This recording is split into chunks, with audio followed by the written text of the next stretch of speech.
ஜெயஹோ பத்ரிஜி. ஓம் குருபியோ நமஹ. குருவின் சொல்தான், குருவின் செயல்தான், குருவின் கொள்கைதான் நம் அனைவரின் முன்னேற்றத்திற்கு பாதை. குருபாத சேவை என்றால் குருவுக்கு கால் வணங்குவதில்லைங்க. குருபாத சேவை என்றால் குரு எதற்காக உழைக்கின்றாரோ, எந்த நோக்கத்துடன் அவரோட செயல்பாடுகள் இருக்கின்றதோ அதை நாம் கடைபிடித்து அவருக்கு தொண்டு புரிய வேண்டும் என்பதுதான் பொருள். அதுதான் குருபாத சேவை. So, my dear friends, my dear masters and my dear gods என்று பத்ரிஜி எப்பவுமே சொல்லிட்டே இருப்பார். நண்பர்களே என்று சொல்வார். ஏனென்றால் நண்பர்களிடம் ஒளிவு மறைவு இருக்காது. நண்பர்களிடம் நமக்கு என்ன வேண்டுமோ அதை நாம் உரிமையாக கேட்டு பெற முடியும்.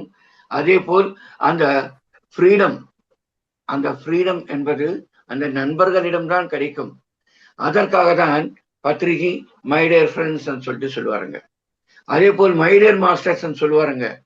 மாஸ்டர்ஸ் என்றால் ஒரு போதகர் தான் உணர்ந்ததை, தான் சாதனையால் உணர்ந்ததை மற்றும் தான் பெற்றதை அனைவருக்கும் போதிப்பார். ஒரு மாஸ்டர் என்பவர் தான் தெரிந்து கொண்டு கற்பித்துக் கொண்டே இருப்பார். ஒவ்வொரு தினமும் அவர் ஸ்டூடெண்டாக இருப்பார். ஒவ்வொரு தினமும் அவர் மாஸ்டராக மாறிக்கொண்டேதான் இருப்பார். அதுதான் மாஸ்டர். சோ ஒவ்வொரு தினமும் நாம் கற்றுக்கொள்ள வேண்டும், ஒவ்வொரு தினமும் நாம் கற்பிக்க வேண்டும் என்று பொருள். அதுக்காக தான் பத்ரிஜி மை டியர் மாஸ்டர்ஸ் சொல்லிட்டு சொல்லுவாருங்க. So next my dear gods. அனைவரிலும் அந்த தெய்வீக தன்மை உண்டு. நான் பெரியவன், நீங்கள் சிறியவர் என்பது கிடையாதுங்க. அனைவரும் இங்கு சமம் தான். அதே போல் அனைவரிலும் அந்த தெய்வீக தன்மை என்பது உண்டு. தெய்வம் எங்கேயோ இல்லைங்க, அனைத்திலும் தெய்வம் இருக்கின்றார். அனைத்திலும் தெய்வம் இருக்கின்றார். அனைவரிலும் தெய்வம் இருக்கின்றார். ஸோ மை டியர் காட்ஸ் சொல்லிட்டு பார்க்கும்போது நம்மளோட கண்கள் ஒவ்வொரு நிலையிலும் நாம் என்ன செய்ய வேண்டுங்க? ஒவ்வொரு நிலையிலும் நாம இந்த அந்த எண்ணத்தோடு செயல்பட வேண்டும். நாம் இன்று சந்திப்பவர்கள் அனைவரும் கடவுள்மார்கள். இன்றைய தினம் அனைத்து கடவுள்மார்களுக்கும் நன்றி தெரிவித்துக் கொள்கின்றேன் சொல்லிட்டு காக்காலிருந்து நாய்கிட்ட இருந்து பூனைக்கிட்ட இருந்து எங்களுக்கு இருக்கின்றது. மனிதர்களும் இருக்கின்றார்கள், மனித ரூபத்தில் இருக்கும் தெய்வங்களும் இருக்கின்றார்கள், மனித ரூபத்தில் இருக்கும் அசுரர்களும் இருக்கின்றார்கள். சோ அனைவருக்கும் நன்றி. அனைவரிலும் அந்த தெய்வீக தன்மையை பார்ப்போம். அனைவரும் அந்த தியானத்தை உணர்ந்து தியான சாதனையை மேற்கொண்டு முன்னேற்றம் அடைவார்களாக. இதுதான் பத்ரிஜியோட கொள்கை, இதுதான் பத்ரிஜியோட கோட்பாடு. ஸோ வாட் இஸ் பத்ரிஜி சொல்லும்போது ஒரே நிமிஷத்தில் தான் நம்ம சொல்லணும். தட் இஸ் 18 சூத்திரங்கள். தட் இஸ் பத்ரிஜியோட கோட்பாடு. அதே மாதிரி நவ தர்மங்கள், அதுதான் பத்ரிஜியோட கோட்பாடு. ஸோ இந்த நவ தர்மங்கள், இந்த 18 சூத்திரங்கள் எவன் ஒருவன் கடைபிடிக்கின்றானோ அவன்தான் உண்மையான பிரமிட் மாஸ்டர். பட் மற்றவங்களாம் பிரமிட் மாஸ்டர் இல்லையான்னு சொல்லும்போது அனைவரும் பிரமிட் மாஸ்டர்ஸ் தான். பட் உங்களுக்கு நீங்க ப்ரூவ் பண்ணிக்கிறதுக்கு நீங்க எதை கடைபிடித்தால் அந்நிலையை அடைவீர்களோ அதை பத்ரிஜி நடைமுறையில் கொண்டு வந்து அவர் சாதனையால் உணர்ந்து நடைமுறைக்கு கொண்டு வந்து நம்மிடமும் அதை பகிர்ந்து அவர் அதை நடைமுறைப்படுத்தி நிலைநாட்டினார், காண்பித்தார்.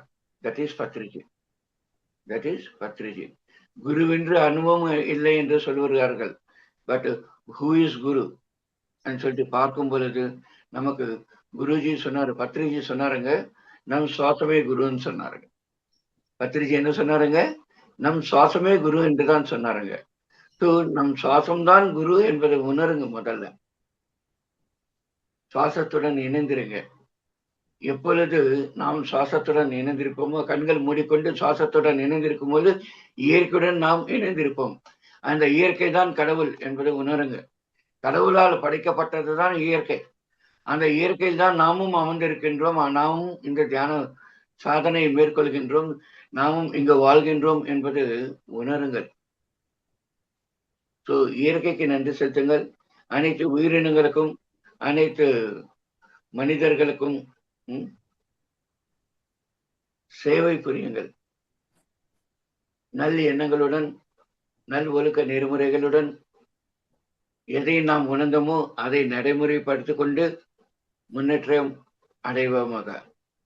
இதுதான் எனக்கு முதல் தினம் first day first concept Patriji சொன்னது. இதுதான் நான் உங்களோட பகிர்ந்து கொண்டேன். 2003ஆம் ஆண்டு தியானத்தை பற்றி உணர்ந்தேன். 2004ஆம் ஆண்டு தியான சாதனையால் நிறைய விஷயங்களை உணர்ந்தேன். மேலும் பத்ரிஜியும் காண முடிந்தது. அன்றைய தினம் முதல் இன்றைய தினம் வரை தொடர்ந்து தியானம் செய்கின்றேன். சுனிதா மேடம், ஜோதி மேடம் இவங்க தான் எனக்கு முதலில் தியானத்தை கற்பித்தனர். அவர்களுக்கு சுனிதா மேடம், ஜோதி மேடம், மதுசூதன் சார், பத்ரிஜி இவங்க 4 பேருக்குமே என்னுடைய மனமார்ந்த நன்றியை தெரிவித்துக் கொண்டு இன்றைய வகுப்பு தொடங்குகிறோம். மாஸ்டர்ஸ், நல்லவன் என்று சொல்வார்கள், கெட்டவன் என்றும் சொல்வார்கள். நான் 2வது ரகங்க, கெட்டவங்க. நல்லவன் மட்டும் கிடையாது, உண்மைதான். ஏன்னா பார்க்கறதுக்கு அப்படி இப்படி இருப்பேங்க.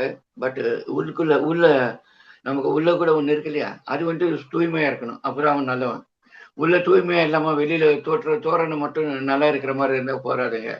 போலீஸ்காரங்க, ரவுடி பசங்க, சூம்பேறிங்க, ரவுடி பசங்க இவங்களோட தான் பழக்க வழக்கங்கள், மார்க்கெட்ல வியாபாரம். ஸோ இந்த மாதிரி இருந்த எனக்கு 2004ஆம் ஆண்டு பத்திரிகை என்ன சொன்னாருங்க, எவனுமே என்ன பார்த்தா இவனான்னு சொல்லுவாங்க. அந்த மாதிரி ஒரு நிலையில வாழ்ந்தவங்க. ஜோதி மேடம், மதுசூதன் சார் அவங்களுக்கெல்லாம் வந்துட்டு என்னை பற்றி தெரியாதுங்க. என்னை பார்த்துட்டு ஓகே நல்லவன்டா அப்படின்னு சொல்லிட்டு பொண்ணை கொடுத்துட்டாங்க.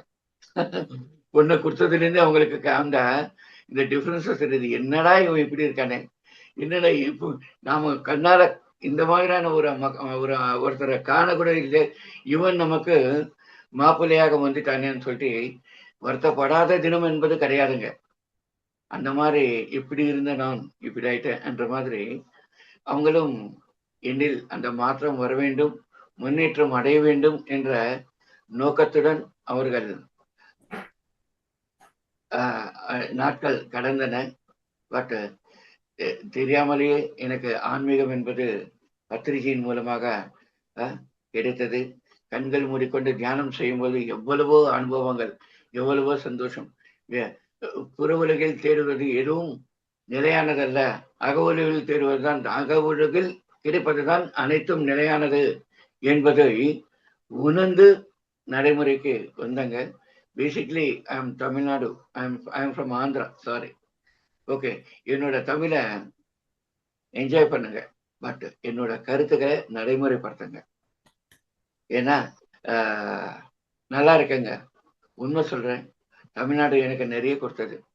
தமிழ்நாடு மாஸ்டர்ஸ் எனக்கு நிறைய கொடுத்தாங்க, நிறைய அனுபவங்களும் கொடுத்தாங்க. ஓகே, நல்ல விஷயங்களும் இருக்கின்றது, அதில் எத்தனையோ அனுபவங்களும் இருக்கின்றது. அனைத்தும் சரியானது, அனைத்தும் சமமாக ஏற்றுக்கொள்ள வேண்டும், மத்திய மார்க்கம் என்றுதான் பத்திரிகை சொல்வார். அனைத்தையும் நீ ஒன்றாகவே ஏற்றுக்கொள், அனைத்தையும் ஒன்றாகவே ஏற்றுக்கொள், அப்பொழுதுதான் உன்னோட முன்னேற்றம் உன்னிடம் இருக்கின்றது என்று சொல்வார். நாம் எவ்வாறு நாம் ஏற்றுக்கொள்கின்றோமோ அதில்தான் நம்மளோட பலன்களும் இருக்கின்றது. நாம் அவ்வாறாக மாறுவோம். What you are thinking you are become like that. So நம்மளோட எண்ணங்கள் எவ்வாறு இருக்கின்றதோ நம்மளோட செயல்பாடுகள், நம்மளோட பலன்கள் அவ்வாறு தான் இருக்கும் என்பதை தீர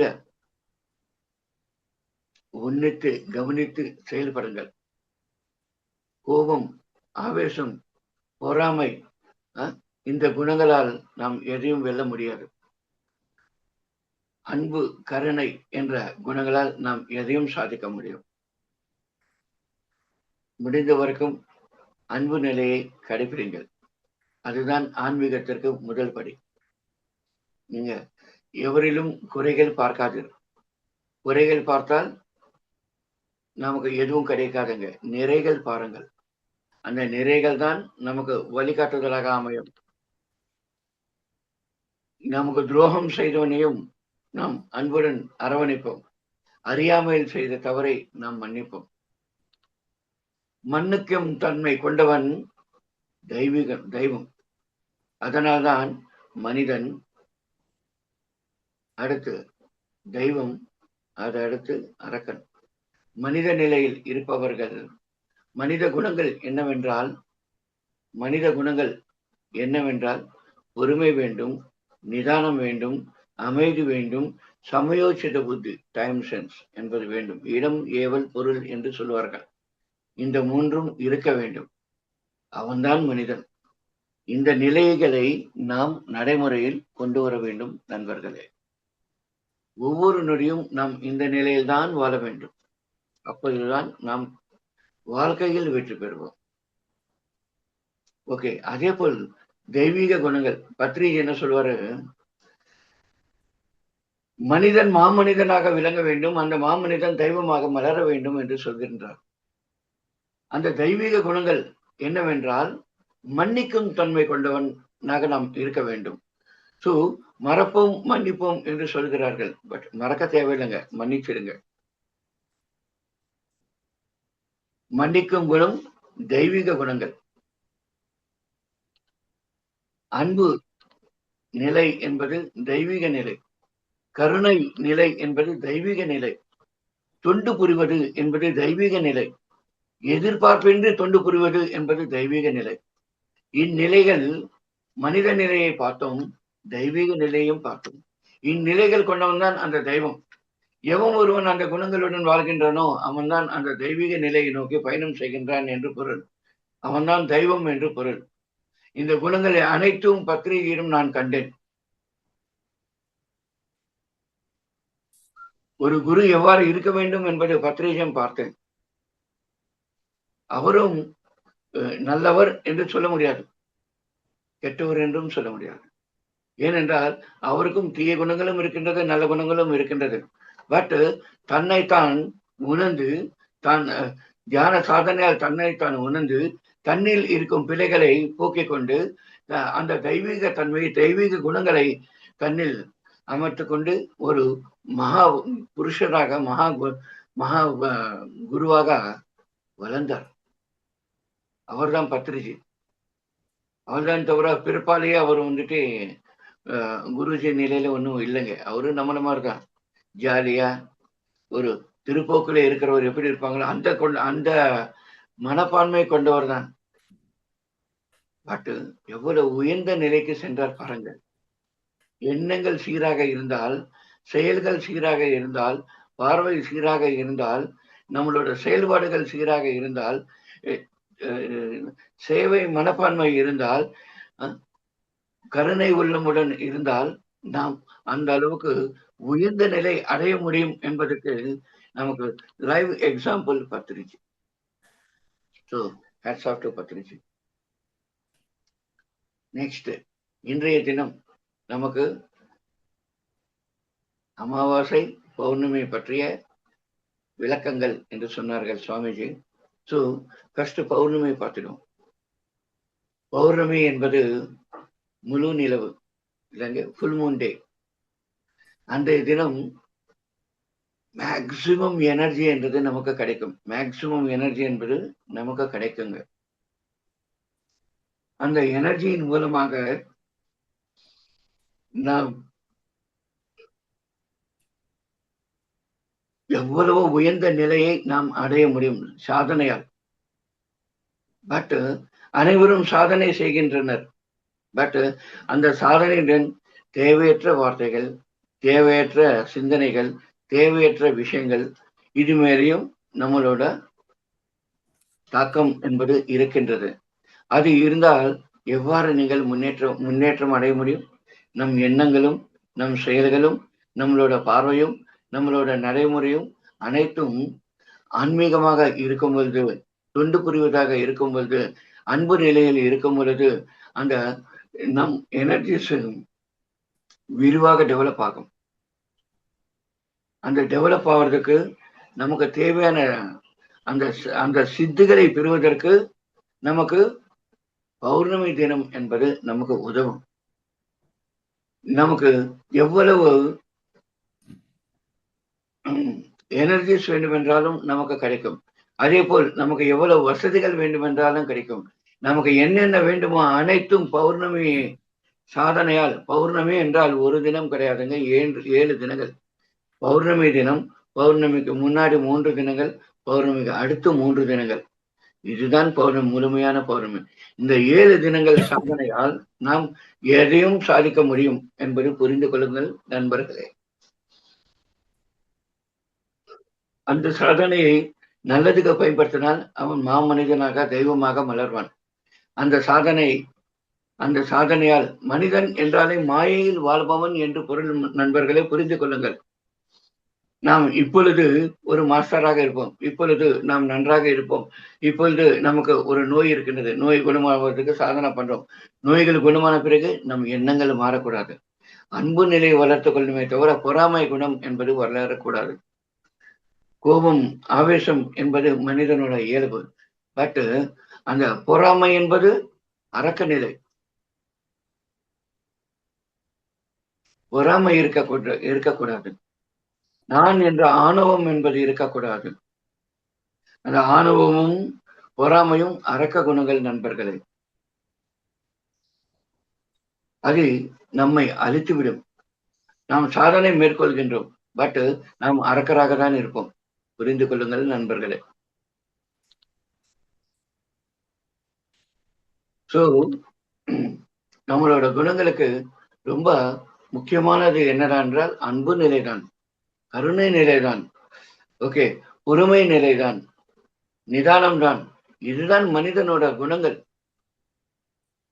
ஏன் நமக்கு இந்த பொறாம குணங்கள் தேவையில்லை இல்லையா?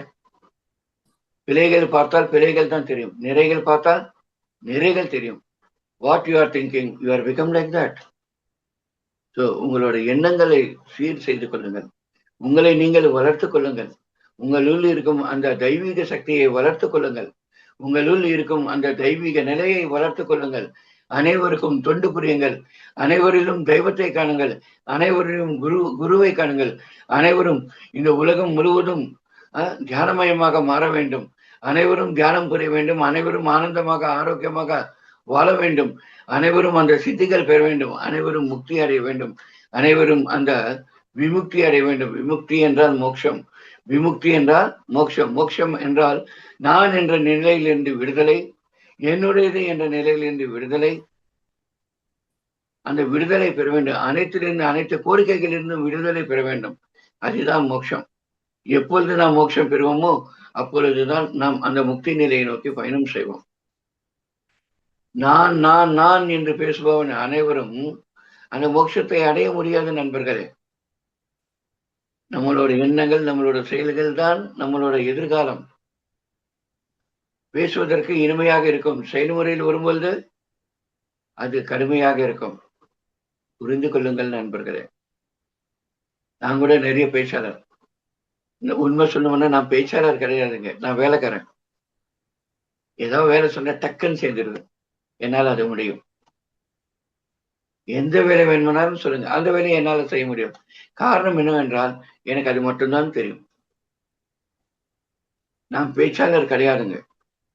பத்ரிஜி சமாதி ஆவறதுக்கு ஒரு வருடம் முன்னாடி தான் தம்பி இத்தனை நாள் சேவை புரிந்தது ஒரு பக்கம், வாய் திறந்து பேசுங்கள், உங்கள் மூலமாக நிறைய பேர் பல லட்சம் பேர் வர வேண்டியது இருக்கின்றது, பல லட்சம் பேருக்கு உணர்த்த வேண்டியது இருக்கின்றது, வாய் திறந்து பேசுங்கன்னு சொல்லி குருஜி சொன்ன பிறகுதான் வாய் திறந்து பேச பழகினேன் சுவாமி. இந்த தாடி பொய், ஓகே, இந்த பொட்டு பொய், இந்த உடை பொய், பட் நான் உண்மை, என்னோட எண்ணங்கள் உண்மை, என்னோட செயல்பாடுகள் உண்மை, என்னோட பார்வை உண்மை, என்னோட மனம் உண்மை. இதில் தூய்மை இருக்க வேண்டும், இதில் தூய்மை இருக்க வேண்டும், இதில் தூய்மை இருக்க வேண்டும், இதில் தூய்மை இருக்க வேண்டும். தூய்மை என்றது பரிணாம வளர்ச்சி. ஒரே முறை நம்ம வந்துட்டு எல்லாமே நிறுத்த முடியாதுங்க. பட் சாதனையால் இன்று நாம் செய்த தவறுகள் என்ன என்பதை உணர்ந்து அதன் மூலம் நம்ம வந்துட்டு அந்த பரிணாம வளர்ச்சியை நோக்கி நாம் பயணம் செய்ய வேண்டும். அதுதான் தூய்மை, அதுதான் சத்தியம். புரிந்து கொள்ளுங்கள் நண்பர்களே. தியானம் மட்டும் பண்ணா போதாதுங்க. தியானம் இருக்கு, பொறாம குணம் இருக்கு. தியானம் இருக்கு, பிறர்ல இருக்கும் குறைகளை பார்க்கிற குணங்கள் இருக்கு. தியானம் இருக்கின்றது, தான் என்ற ஆணவம் இருக்கு. தியான சாதனை இருக்கின்றது, பட் தொண்டு புரிகிறதுக்கு மனம் இல்லை. அனைவர் மீதும் நமக்கு அதிகாரம் இருக்கின்றது. இதெல்லாம் எப்படி நீங்க எப்படி மாஸ்டர் ஆவீர்கள்? நீங்கள் உண்மையான மாஸ்டரா என்றால் கிடையாதுங்க. நினைக்கலாம் நீங்க பேச்சில சூரன், பட் உங்க பக்கத்தில் இருக்கும்போது தானே உங்களோட குணங்கள் வெளியே வரும். இப்ப கூட நான் இனிமையா பேசுறேங்க. என்னென்ன குணங்கள் என்னன்றது என் பக்கத்துல இருந்தவங்களுக்கு நிறைய தெரியும். நான் சாதனை புரியும் பொழுது, நான் தியான பிரச்சாரம் செய்யும் பொழுது என்ன மாதிரி ஒரு கொடூரவன் எவனுமே கிடையாது. தமிழ்நாட்டிலே நம்பர் 1 கொடூரவன் யாருன்னா ஜெகதீஷ் தான். PSSMல நீங்க எந்த வகையிலாவது எடுத்துக்கங்க. அனைத்துக்கும் நானே சிறந்தவன். நல்லதுக்கு இல்லைங்க, நல்லதுக்கும் நானே, கெட்டதுக்கும் நானே. பட் நான் மாஸ்டர், நான் தியானி, meditator. I am the organizer of the society. But இது எவ்வாறு சரியாகும் சொன்னாரு சார். என்ன சார் இதெல்லாம் சொல்லிட்டு சொல்லும்போது பத்ரிஜி என்ன சொன்னாருன்னா, நீ சாதனை புரியும், நீ சாதனை செய்துக்கிட்டே இரு. அந்த பரிணாமம் என்றது உள்ளுக்குள் அந்த அந்த மாற்றங்கள் என்பது உன்னால உணர முடியும், உன்னை நீ திருத்திக் கொள்ள முடியும் என்று சொன்னார்களுங்க. அன்றைய தினம் எனக்கு புரியல, இன்றைய தினம் எனக்கு புரியுது. இன்னைக்கு நான் குருஜி என்றாங்க, சுவாமிஜி என்றாங்க, எனக்கு ஒன்றும் தெரியாதுங்க. பட் உண்மை என்னடான்னா, சுவாமிஜி என்றாலும் உண்மைதான், குருஜி என்றாலும் உண்மைதான், மாஸ்டர் என்றாலும் உண்மைதான். நீங்க எந்த கண்ணோட்டத்தில் பார்க்கிறீர்களோ அந்த கண்ணோட்டத்தில் தான் நானும் தெரிவேன். 84 லட்சம் வகையான ஜீவராசிகளும் உன்னதமான பிரிவு மானிட பிரிவு. இப்பிரிவு இடத்துல நாம் எதற்காக பிரிவு எடுத்திருக்கின்றோம் என்பதை உணர்ந்து அறிந்து செயல்படுங்கள் நண்பர்களே. மனிதன் இந்த பிறவி எடுத்ததுக்கு காரணம், இந்த கர்ம பூமியில் பிறவி எடுத்ததுக்கு காரணம், இந்த கர்மாக்கள் இருந்து விடுபட்டு மனிதனாக அந்த தெய்வீக நிலையை அடைந்து செல்ல வேண்டும் என்பதுதான் பொருள். அந்த தெய்வத்தில் நாம் இணைய வேண்டும் என்பதுதான் பொருள். மீண்டும் மீண்டும் பிறவி எடுக்க இந்த பிறவி நாம் எடுக்கவில்லை நண்பர்களை, புரிந்து கொள்ளுங்கள். சோ நம்மளோட எண்ணங்கள் புரிஞ்சுக்குங்க. 84 லட்சம் வகையான ஜீவராசியில் உன்னதமான பிறவி மானிட பிறவி. இப்பிறவி எடுத்துல நாம் ஒரு ஜீவராசியாக பிறவி எடுத்திருக்கிறீர்களா, மனிதர்களாக பிறவி எடுத்திருக்கிறீர்களா என்று பார்க்கும் பொழுது நாம் மனிதர்களாக பிறவி எடுத்திருக்கின்றோம். பிழைகள் இருக்கக்கூடாது நண்பர்களே. பிழைகள் என்பதை சரி செய்து கொள்ளுங்கள். தினந்தோறும் காலை முதல் இரவு வரை நீங்கள் என்னென்ன செய்தீர்கள் என்றது கடைசி படுக்கும் பொழுது ஒரு 10 நிமிடங்கள் கண்கள் மூடிக்கொள்ளுங்கள். 5 நிமிடங்கள் 0 பண்ணுங்கள். எண்ணங்களற்ற நிலையில் இருங்கள். அதன் பிறகு இன்றைய தினம் என்னோட செயல்பாடுகள், என்னோட வார்த்தைகள் எவரவரை நான் எவ்வாறு என்னோட செயல்பாடுகள் இருந்தது என்பதை உணருங்கள். அதன்படி நம்மளோட முன்னேற்றத்தை நோக்கி இன்றைய பிழைகள் நாளை வரக்கூடாது மாஸ்டர்ஸ். சின்ன சின்ன மாற்றங்களை ஏற்றுக்கொள்ளுங்கள். சின்ன சின்ன மாற்றங்களை ஏற்றுக்கொள்ளுங்கள். அந்த சின்ன சின்ன மாற்றங்கள் தான் நீங்கள் என்றது புரிந்து கொள்ளுங்கள். அந்த சின்ன சின்ன பிழைகள் தான் நீங்கள் என்றது உணருங்கள். அந்த பிழைகளிலிருந்து விடுபட்டால் நீங்க தான் மாஸ்டர். கரெக்டா? பத்ரிஜி அன்றைய தினமே சொல்லிவிட்டார், யூ ஆர் எ மாஸ்டர்ன்னு சொல்லிட்டு, யூ ஆர் எ காட்ன்னு சொல்லிட்டு சொல்லியிருக்காரு. அதற்கேற்றாக்களை நாம் செதுக்கிக் கொண்டு வளர்ச்சியை அடைவோம் மாஸ்டர்ஸ். இதற்கு ஒரே வழி தியானம். பௌர்ணமி தினம் தியானம் செய்தால் நமக்கு வேண்டிய அனைத்தும் நமக்கு கிடைக்கும். நமக்கு வேண்டிய அனைத்தும் நமக்கு கிடைக்கும். பட் ஆன்மீக வளர்ச்சியை அடைவதற்கு, ஆன்மீக முன்னேற்றம் அடைவதற்கு, நாம் முக்தி அடைவதற்கு ஒரே வழி, தட் இஸ் அமாவாசை. அமாவாசை என்றால் பௌர்ணமி என்றால் பௌர்ணமி தினம், பௌர்ணமிக்கு முன்னாடி 3 தினங்கள், பௌர்ணமி அடுத்து 3 தினங்கள், இந்த 7 தினங்கள் தான் பௌர்ணமிக்கு சமம். ஸோ இந்த 7 தினங்களும் அதிக சாதனை மேற்கொள்ள வேண்டும். சாத்விக உணவு உண்ண வேண்டும். மேக்சிமம் சாதனை செய்து நம்மை நாம் மேம்படுத்திக் கொள்ள வேண்டும் நண்பர்களே. அதே போல் அமாவாசை அமாவாசை தினம், அமாவாசைக்கு முன்னாடி 2 தினங்கள், அமாவாசை அடுத்த 2 தினங்கள், இந்த 5 தினங்களும் நமக்கு மிக சிறந்த தினங்கள், சக்தி வாய்ந்த தினங்கள். அன்றைய தினம் நாம் ஒரு நல்ல ஒரு முக்கியமான பிரமிட்ஸ் இல்லைன்னா ஒரு பக்தி நல்ல டெம்பிள்ஸ் இல்லைன்னா உங்களுக்கு இந்த இது இருக்கலங்க, அது என்ன சொல்லுவாங்க, யோகிகள் மகான்களின் சமாதிகள், இந்த மாதிரி இடத்துல உட்கார்ந்து சாதனை புரியுங்கள். இந்த மாதிரி இடங்கள்ல உட்கார்ந்து சாதனை புரியுங்கள். நம்மில் இருக்கும் பிள்ளைகளும் நம்மில் இருக்கும் அந்த துச்சையும் அவர்கள் விளக்குவார்கள். சாதனை சாதனை சாதனை சாதனை சாதனை. எவ்வளவு சாதனை புரிகிறீர்களோ அவ்வளவு நன்மைகள் நடக்கும் நண்பர்களே. சோ அமாவாசை தியானம் என்பது இந்த 5 தினங்கள். இந்த 5 தினங்களும் மேக்சிமம் சாதனை மேற்கொள்ள வேண்டும். முழு இரவு சாதனை மேற்கொள்ள வேண்டும். முழு இரவு சாதனை மேற்கொள்ள வேண்டும். ஏனென்றால் முழு இரவு சாதனையால் தான் நாம் அந்த அமாவாசை டைம் என்பது இருட்டு தான் அமாவாசை. நம்மில் இருக்கும் இருட்டை பிழைக்கத்தான் அந்த இருட்டு அமைகின்றது என்பதை புரிந்து கொள்ளுங்கள் நண்பர்களே. சோ நம்மில் இருக்கும் அந்த இருட்டை பிழைக்க வேண்டும், அதை விளக்க வேண்டும். அப்பொழுதுதான் நாம் நம்மில் இருக்க அந்த தெய்வீக குணங்கள் வெளிவரும். அந்த தெய்வீகமாகவே நாம் மாறுவோம் நண்பர்களே. அதற்காக தான் திருவண்ணாமலையில நாங்க மாமூலாவே பௌர்ணமி தியானம் செய்ய மாட்டாங்க. இங்க திருவண்ணாமலை என்பது ரொம்ப முக்கியமான விஷயங்க. ஒரு விஷயம் இல்ல, இந்த தியானத்தை பற்றி சொல்லிட்டு நான் திருவண்ணாமலைக்கு சொல்றேன். அதனால்தான் இங்க திருவண்ணாமலையில நாங்க 5 தினங்கள் இந்த அமாவாசா தியானம் என்பதை மேற்கொள்கின்றோம். காரணம் என்னவென்றால், இந்த திருவண்ணாமலையில 3 லட்சம் மகா யோகிகளின் சமாதிகள் இருக்கின்றன. இந்த கிரிவலத்து பாதையில் 3 லட்சம் மகா யோகிகளின் சமாதிகள் உலகத்தில் எங்கும் கிடையாது நண்பர்களே. 3 லட்சம் மகா யோகிகள். அதற்காக தான் நீங்க, ஆனால் திருவண்ணாமலை என்றாலே பௌர்ணமி என்று கூறுவார்களுங்க. பௌர்ணமி கிடையாதுங்க, அமாவாசை தான் ஸ்பெஷல். பௌர்ணமி நமக்கு வேண்டிய அனைத்தும் நமக்கு கிடைக்கும். வனருகள் என்றால் நமக்கு வேண்டிய அனைத்து வசதிகளும் கிடைக்கும். நமக்கு வேண்டிய அனைத்தும், இந்த பிசிக்கல் லைஃப்க்கு என்னென்ன வேண்டுமோ அனைத்தும் பௌர்ணமி என்று கிடைக்கும்.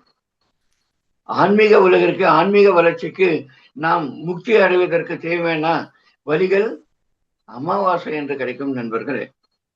திருவண்ணாமலைக்கு வாங்க, கூட்டு தியானம் செய்வோம். இரவு 10 மணி முதல் காலை 5 மணி வரைக்கும் நான் ஸ்டாப் மெடிடேஷன். எல்லாருமே உட்கார்ந்தா அப்புறம் எந்திக்க கூடாதுங்க, இயற்கையுடன் இணைந்து இருக்கணும். இந்த மாதிரியான சாதனை தான் திருவண்ணாமலையில நடக்கும். சும்மா ஏதோ ஒரு 1 hour 2 hours எல்லாம் கிடையாதுங்க. No break time, no coffee time, no biscuit time. ராத்திரி உட்கார்ந்தோம்னா காலையில வரைக்கும் எந்திக்கணும். அது விட்டுட்டு அவன் எனக்கு ஒண்ணுக்கு வருதுங்க, பாத்ரூம் வருதுங்க, அது பிறகு என்னங்க பசிக்குதுங்க, தூக்கம் வருதுங்க, இதேதான் என்னங்க இதெல்லாம். நீங்க எல்லாருமே மாஸ்டர்ஸ். மன வலிமையுடன், மன தெளிவுடன் வாழுங்கள். தியானம் பண்றீங்க, தியானத்தோட முக்கியத்துவம் உணர்ந்தீங்க, அடுத்து மாஸ்டராக விளங்குங்க, மாஸ்டராக வளருங்க. அனைவரிலும் மாஸ்டர் இருக்கிறார், அனைவரும் தெய்வமும் இருக்கின்றது, அனைவரிலும் அரக்கனும் இருக்கின்றான். மனிதன் மாமனிதனாக விளங்க வேண்டும். அதற்கு தியானம் ஒன்றே சரியான வழி. நம்மில் இருக்கும் பிழைகளை போக்க வேண்டும். சாதனை அதிக நேரம் மேற்கொள்ளுங்கள். Understanding is important. குறைகள் பார்த்தால் குறைகளே தெரியும், நிறைகள் பார்த்தால் நிறைகள் மட்டுமே தெரியும். நிறைகள் பாருங்கள். அனைவரிலும் அந்த தெய்வீக தன்மையை நாம் உணர முடியும். நான் நான் நான் என்று வாழ்கின்றான், என்னுடையது என்று வாழ்கின்றோம். நான் என்ற வேர்டு எடுத்துடுங்க, என்னுடையது என்ற வேர்டும் எடுத்துடுங்க. எப்படி இருக்கும் பாருங்க. நாம் என்றதுதான் கிடைக்கும். நாம் அனைவரும் இணைந்து இந்த தெய்வீக உலகை உருவாக்குவோம் நண்பர்களே. தெய்வீக உலகை உருவாக்குவோம். நான் மனித நிலை பற்றி சொன்னேன். அன்பு நிலை வேண்டும், பொறுமை நிலை வேண்டும், சமயோசித்த புத்தி வேண்டும் என்று சொன்னேன். அந்த தெய்வீக நிலையை பற்றி சொன்னேன். மன்னிக்கும் தன்மை வேண்டும், அன்பு நிலை வேண்டும்,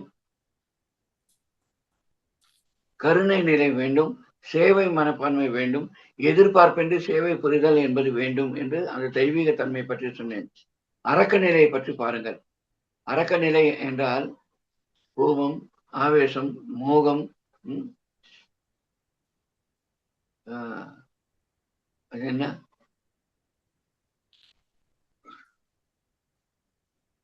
எல்லாமே எது செய்யக்கூடாதோ அது எல்லாமே அரக்க நிலை தான். எது செய்யக்கூடாது அது எல்லாமே அரக்க நிலை தான். அந்த மாதிரி நம்ம இருக்கலாமா? பிறருக்கு துன்புறுத்தும் எந்த ஒரு காரியமும் நாம் செய்யக்கூடாது நண்பர்களே. அது நம்மையும் அது துன்புறுத்தக்கூடாது என்பது புரிந்து கொள்ளுங்கள். வாய்மையே வெல்லும் என்று பத்ரிஜி சொல்லிக் கொண்டேதான் இருப்பார்கள். என்னுடைய மெசேஜஸ் பாருங்க. பத்ரிஜியோட எனக்கு 2004 இருந்து 2013 வரைக்கும் மேக்சிமம் பத்ரிஜி கூடவே நான் வாழ்ந்தேன். அவரிடம் நிறைய கற்றுக்கொண்டேன், அவரிடம் நிறைய புரிஞ்சுக்கிட்டேன். ஆனா அன்றைய தினம் நான் பத்ரிஜி பக்கத்திலே இருந்தேனே தவிர பத்ரிஜி கிட்ட எனக்கு அவ்வளவு விஷயங்கள் தெரியாதுங்க. ஆனா மொத்தத்துல பத்ரிஜி ஒரு டைலாக் அடிச்சாருங்க, அது நான் மறக்கவே முடியாது. ரொம்ப மோசக்காரன் யாருதான்னு பத்ரிஜி தான். Is a great master, Jagadish கிரேட்னு சொல்லிட்டு தட்டிட்டே இருந்தாருங்க. நான் நினைச்சேன், அப்போ என்னை பக்கத்திலே வச்சுக்கிட்டாருன்னு சொல்லிட்டு சொன்னாருங்க. கடைசியில பத்ரிஜி என்ன சொன்னாருன்னா, சார் ஏன் சார் உங்க பக்கத்துல எல்லாருமே இந்த மாதிரி ஆட்கள் தான் இருக்காங்க, அதான் சீக்ரெட்னு வர. ஏன் சார்ன்னு சொன்ன, அவன் வந்துட்டு என் பக்கத்துல ஏன் நான் வச்சிருக்கேன்னா, அவனை வெளியே விட்டோம்னா அவன் வந்துட்டு அவனும் அழிவான், ஊரையும் அழிச்சிடுவான். அதனால அவனை நான் பக்கத்திலே வச்சிருக்கேன்னு சொல்லுவான். அப்படி என்ன சார் அர்த்தம்? என் பக்கத்துல எவன் ஒருவன் இருக்கின்றானோ அவனை வந்துட்டு நான் சேஃபா நான் அவனை கண்காணிக்கிறேன் என்று பொருள். எவன் ஒருத்தனை நான் விட்டுட்டனோ அவன் வந்துட்டு என்னை சார்ந்த பணிகள் அவன் மேற்கொள்கின்றான். ஸோ அவர் பக்கத்திலே நான் இருந்தேன். எனக்கு தெரியாதுங்க, ரொம்ப கிரேட். பத்ரிஜி பக்கத்துல இருக்கேன்னா கிரேட் நினைச்சேன். அது கிரேட் கிடையாதுங்க. உணர்ந்த என்ன சுவாமி சொல்லும்போது பத்ரிஜி சொன்னார், நீ என் பக்கத்துல இருக்க தேவையில்லைடா. நீ எங்க இருந்தாலும் உன்னோட மனசாட்சிக்கு விரோதமாக நீ எதுவும் செய்ய மாட்ட, சொசைட்டிக்கு முழுமையாக இருப்பேன்னு சொல்லிட்டு எனக்கு விடுதலை கொடுத்தார் பத்ரிஜி 2013. அன்று முதல் இன்று வரைக்கும் சாதனை சீராக அமைந்தது. அதே போல் பிரச்சாரம் 2003 ஆன்வர்ட்ஸ் எங்களோட பிரச்சாரம் அற்புதமாக இருந்தது.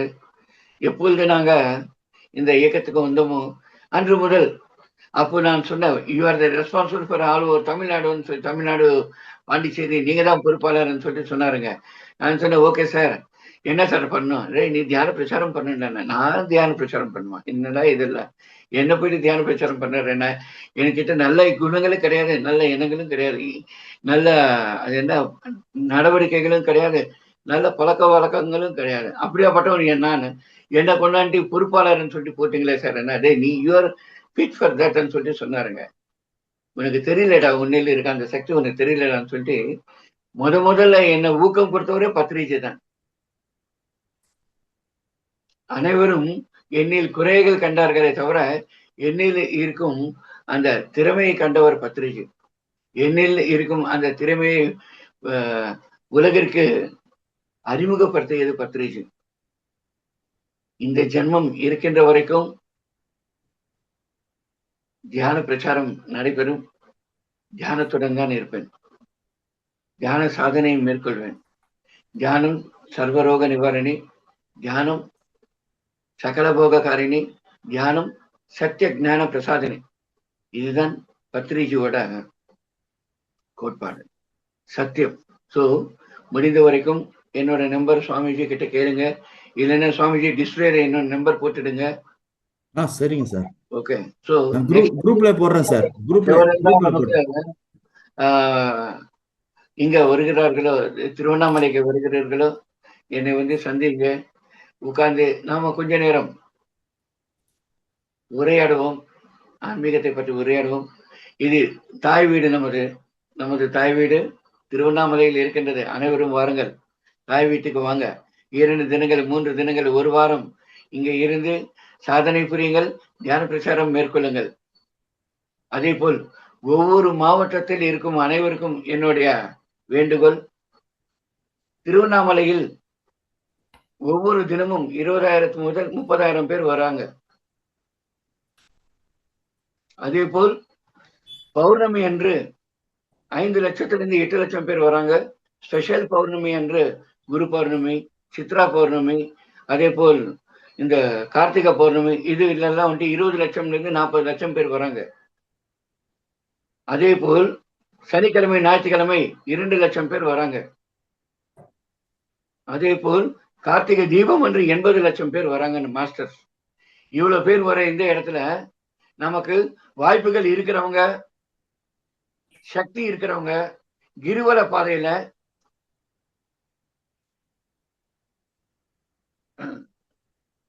மெடிடேஷனுக்காக, தியான பிரச்சாரத்திற்காக, தியான என்ன சொல்லுவாங்க, மெடிடேஷன் சென்டர் தொடங்குவோம். தியான பிரச்சாரம் செய்வோம். இங்க தங்கி இருக்கிறவங்களுக்கு உணவும் தங்கும் வசதியும் நான் தருகிறேன். நம்ம ஆசிரமத்துல, நம்ம பிரமிட் ஆசிரமம். நான் ஒன்றும் கொடுக்க போறது இல்லைங்க. ஆசிரமம் நமது.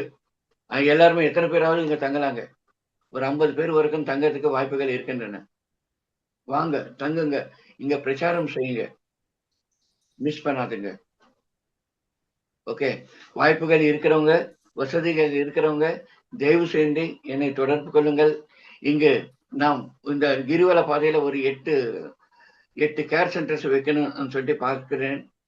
இதுல ஒரு கேர் சென்டர் இருக்கின்றது. நம்ம பேர் என்ன, ஜெயக்குமார் அவர்கள் ஒரு கேர் சென்டர் வச்சிருக்காங்க. மேலும் ஒரு 7-8 கேர் சென்டர்ஸ் வைப்போம். உங்களுக்கு வேண்டிய அனைத்து உதவிகளும் நான் செய்ய தயாரா இருக்கிறேன். அனைவரும் வாருங்கள். பத்ரிஜி தியானாந்திர பிரதேசம் செய்தார், தியான கர்நாடகா, தியான தமிழ்நாடு, தியான பாரத் என்பதை செய்து முடித்தார். பட் பத்ரிஜியோட கடைசியானது தியான ஜெகத். இந்த தியான ஜெகத்து செய்ய வேண்டும் என்றால் உலகம் முழுவதும் செல்ல வேண்டும். பத்ரிஜி அவர் 19 நாடுகளுக்கு சென்று இருக்கின்றார். மற்றபடி வேறு எந்த நாட்டுக்கும் செல்லவில்லைங்க. இங்க அரௌண்ட் 175 to 180 180 நாடுகள் இருக்கின்றது. இந்த 180 நாடுகளில் 160 நாடுகளில் வாழும் மக்கள் இங்கு வருகை தருகிறார்கள். தியானத்திற்காக, தியான சாதனைக்காக, ஆன்மீக வளர்ச்சிக்காக அவர்கள் இங்கு 2 மாதங்கள் 3 மாதங்கள் இங்கு தங்கி செல்கிறார்கள்.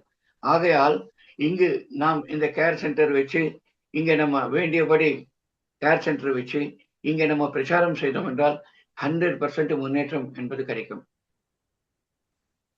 தியான ஜெகத்து பண்ணலாம். பத்ரிஜியோட கோரிக்கை என்னங்க, தியான ஜெகத். இந்த தியான ஜெகத் செய்வதற்கு சரியான இடம் திருவண்ணாமலை. அனைவரும் வாருங்கள், திருவண்ணாமலைக்கு வாருங்கள். திருவண்ணாமலையில் நம் பிரமிட ஆசிரமத்தை வருகை தாருங்கள். அதே போல் திருவண்ணாமலையில் தியான பிரச்சாரத்துக்கு வாருங்கள். நான் எங்க ஊர்ல பண்றேங்க, நான் எங்க வீட்டுல பண்றேங்க, நான் சாதனை பண்றேங்க. எஸ், பிரச்சாரம் பண்ணுங்க. பிரச்சாரம் பண்ணாதான் பெனிஃபிட். உங்க வீட்டுக்கு பண்ணா, நீங்க சாதனை பண்ணா உங்களுக்கு பெனிஃபிட். உங்க ஊருக்கு பண்ணா உங்க ஊருக்கு பெனிஃபிட். உலகத்திற்கு பண்ணா உலகத்திற்கே பெனிஃபிட். பத்ரிஜி என்ன சொன்னாருங்க, திங்க் ஹைன்னு சொல்லுவாரு. கரெக்டா இல்லையா? அவரு தியான ஆந்திர பிரதேஷ் பண்ணிட்டு நம்ம ஊர்ல அவங்க ஊர்ல ஆந்திர பிரதேஷ்ல தியான பிரச்சாரம் செய்து கொண்டு, தெலங்கானாவில் தியான பிரச்சாரம் செய்து கொண்டு, ஆந்திர பிரதேசம், கர்நாடகாவும், தமிழ்நாடும் தியான பாரத், தியான உலகத்தை உருவாக்குவதற்கு உண்டான பணிகளை மேற்கொண்டார். நாம் நம் ஊரில் மட்டும் பண்ணுவது கரெக்ட் கிடையாதுங்க. நம்ம ஏரியால மட்டும் பண்றது கரெக்ட் கிடையாதுங்க. ஒவ்வொருத்தரின் மூலமாக பத்ரிஜி சொன்னாருங்க, 1,44,000 மாஸ்டர்ஸ் நான் உருவாக்கி இருக்கின்றேன். இந்த உலகை தியான உலகமாக மாற்ற இந்த 1,44,000 மாஸ்டர்ஸ் உதவுவார்கள், மேற்கொள்வார்கள். இதுதான் சத்தியம் என்று சொன்னார். சோ அதில் நீங்களும் இருக்கிறீங்க என்பது புரிந்து கொள்ளுங்கள். உங்கள் பங்கை நீங்கள் முழுமையாக, நிறைவாக, முழு மனதுடன் ஏற்றுக்கொள்ளுங்கள், செயல்முறைப்படுத்துங்கள் நண்பர்களே. Thank you very much. இந்த வாய்ப்பினை அளித்த மகாவதார் டிவிக்கு என்னுடைய மனமார்ந்த நன்றியை தெரிவித்துக் கொள்கின்றேன் மாஸ்டர்ஸ். மேலும் ஏதாவது கேள்விகள் இருந்தால் கேட்கலாம். தேங்க்யூ.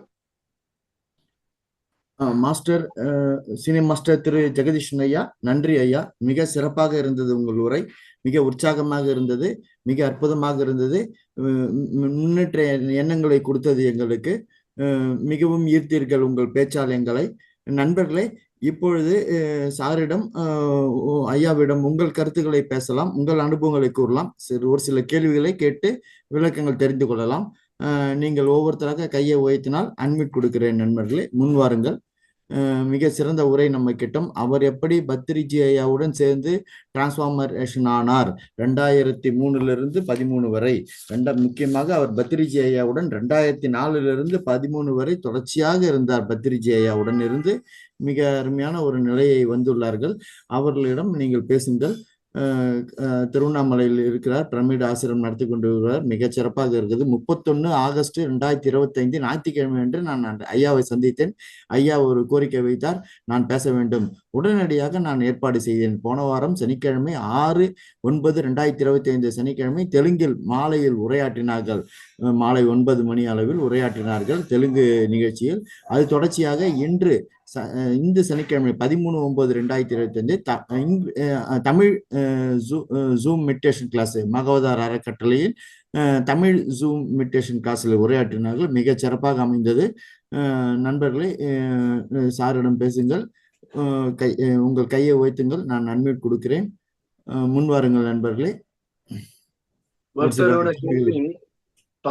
ஒருத்தரோட கேள்வி பல பேருக்கு பதிலாக மாறும். ஆகையால் கேள்விகள் உங்களுக்கு பர்சனல் கேள்விகள் என்பது இல்லாமல் உங்களோட கேள்விகள் பல பேருக்கு வெளிச்சமாக இருக்க வேண்டும், வெளிச்சத்தை கொடுக்கும்படி இருக்க வேண்டும் நண்பர்களே. அதன்படியான கேள்விகள் தான் கேட்க வேண்டும். இந்த மாதிரி பொது பிளாட்ஃபார்ம்ல அனைவருக்கும் வாய்ப்புகள், அனைவரும் பேச இயலாது. நிறைய பேர் பேசுவாங்க, சிலர் பேசுவாங்க, சிலர் பேச மாட்டார்கள். பட் பேசுபவர்கள் ஒரு நல்ல விஷயத்தை மக்களுக்கு கொடுக்கணும் என்ற நோக்கத்துடன் இந்த மாதிரி முயற்சித்தால் அதில் வெற்றி காண்பீர்கள் மாஸ்டர்ஸ்.